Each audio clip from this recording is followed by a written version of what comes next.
Hello out there, everyone. Colby, the DGI Crab here, and it's just about time to take a look back at September and acknowledge the dividend increases received for that particular month. This channel is all about dividend growth investing. The growth is such an important part of the equation. If your goal is to one day retire off of dividends and not have to worry about going back into the rat race, not only do you want to have some dividend yield for that cash flow coming in, of course you do, but you want that yield to continue to go up.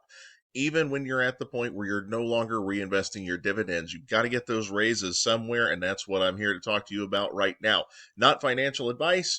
Do your own due diligence before you invest. I'm not a licensed professional, but I'm here to talk about my strategy, and this channel focuses on just 60 dividend growth stocks. 60 stocks split into 4 smaller categories or tiers based on the age and time horizon of the investor, which I believe is the most important aspect the dividend growth stock investor should take under consideration.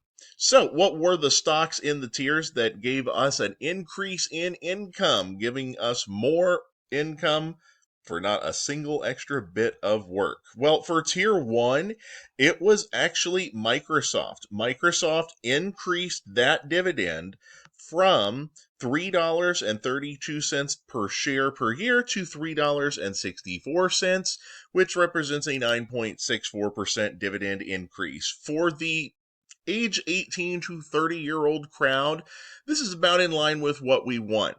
The stocks in this category aren't necessarily high-yielding stocks. Microsoft, of course, as we all know, is a stock that typically doesn't even yield 1% at this point in time when you buy it, but the dividend increases in the 10% range are what we want. Now, ideally, for this category, I'd like to see dividend increases higher than 9.6%. I'd like them to be comfortably above 10%. Microsoft has sort of settled into this groove where they're doing roughly a 10% dividend increase every year. Sometimes it's 10.5 to 11. In this case, it falls on the slightly less than 10% side, but that's just how they're doing it. They've got plenty of money to continue to do that. And of course, their share price goes up quite a bit. It's certainly known to do that as well. So that's the only one in the tier 1 category that did an increase. We're going to move on to the tier 2 category next, where we had 3 stocks in the category give us a dividend increase. For tier 2, the age 31 to 41-year-old investor, I'm looking at starting yield to be in the 2 to maybe 4% on the high end range as the starting yield. And I want to see high single digit dividend growth, so in the 7 to 9% range. And I only got that out of 2 out of the 3 of these stocks so far. So for Texas Instruments, going from 544 to 568, we got a 4.41% increase from Texas Instruments. Not as high of an increase as I would typically expect in most years out of Texas Instruments. They usually do quite a bit better than 4%. However, the Texas Instruments payout ratio has been very high for quite a while now, so it makes sense to me that they aren't being super aggressive with the increase this year. I'd like to see them get that payout ratio under control. Target, in the meantime, has been the most undervalued stock in Tier 2 for a while right now. It has been yielding, up above 5%, which is just absolutely astounding. And then they come through with a small dividend increase, 448 to 456, a 1.79% increase. This is similar to what Target has done recently. And and my personal guess is that Target is putting more money into their online shopping experience so they can stay somewhat competitive with the likes of Amazon, with the likes of Walmart. Walmart used to give out much larger dividend increases.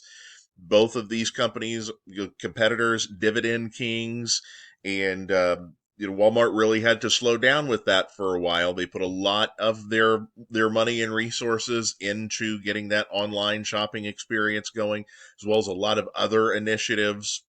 that they work on to make shopping more convenient and easy there. So Target's just trying to keep up right now, and I think their dividend increases are going to be low for a little while, which is kind of a bummer. But in the meantime, I'm buying a Target shares at a 5% plus starting yield.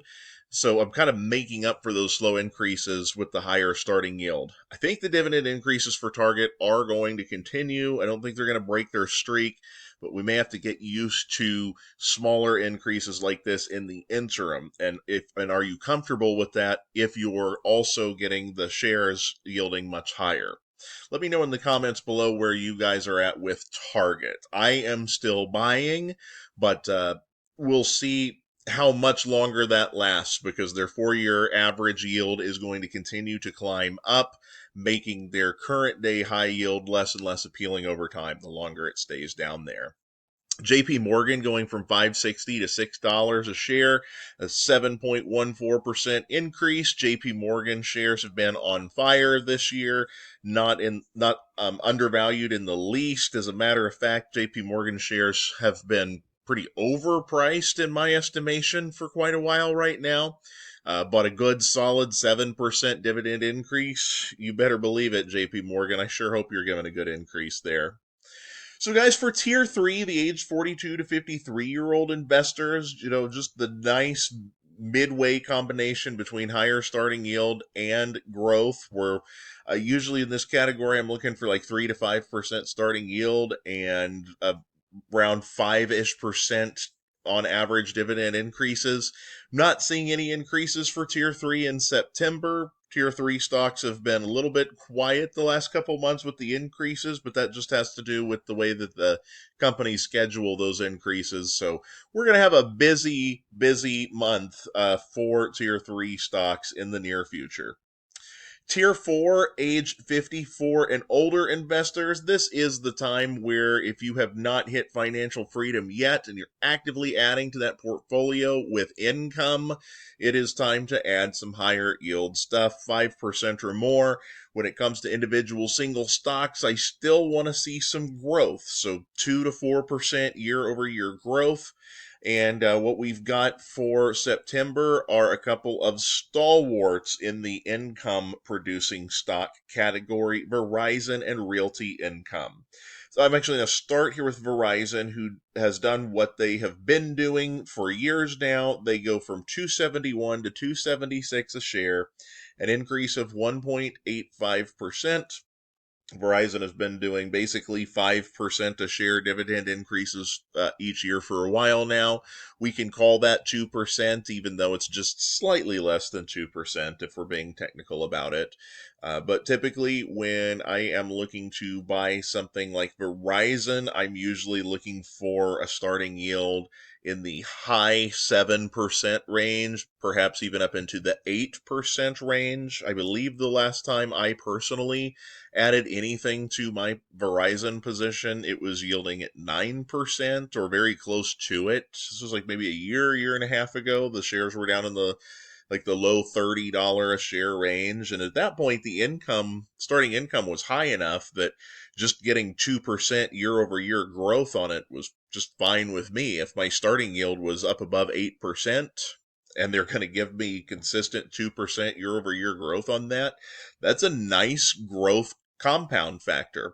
But again, is best to focus on having a position like Verizon be one of your larger positions when you are in your older years as opposed to when you're younger and accumulating. Even though qualified dividends are nice and tax efficient, they're still not completely without taxes at all if you're still working a job and collecting dividends. So we want to go with dividend growth when you're younger, but you got to love that steady and reasonably growing income in your older years that you get out of Verizon. Now, for Realty Income, on the other hand, they've done a small dividend increase once again. The monthly dividend payer is increased that dividend again. So instead of getting 26.9 cents per share per month, you now get 26.95 cents per share per month, which actually is only a 0.19% increase Realty Income has actually done an increase of this size more than once this year.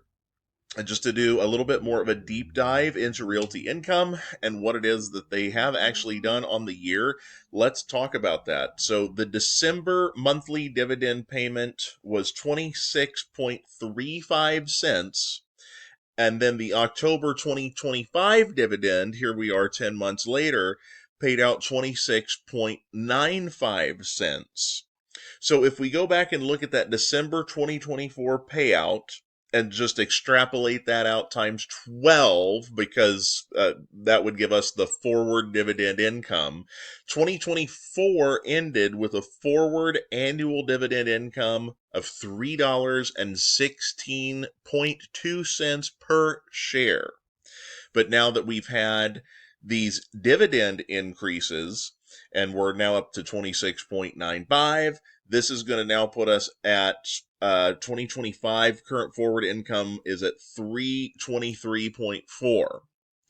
And we've gotten there actually by a total of 5 small dividend increases, not unlike what I just showed you for September.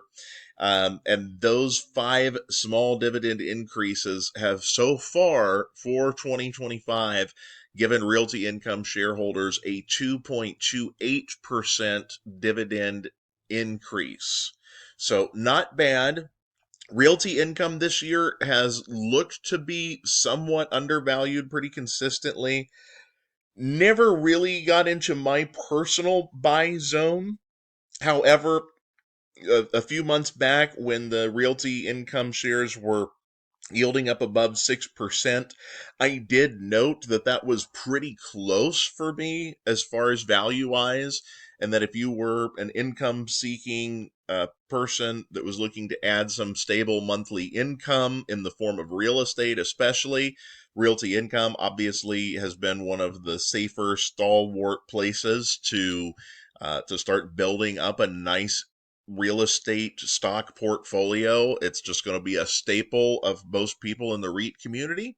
And when it's yielding up above 6% per share, paying out monthly, and giving us at least a 2% raise year over year in the dividend, but in this case, it's probably getting up more like 3 or 4%, which is pretty standard for Realty Income.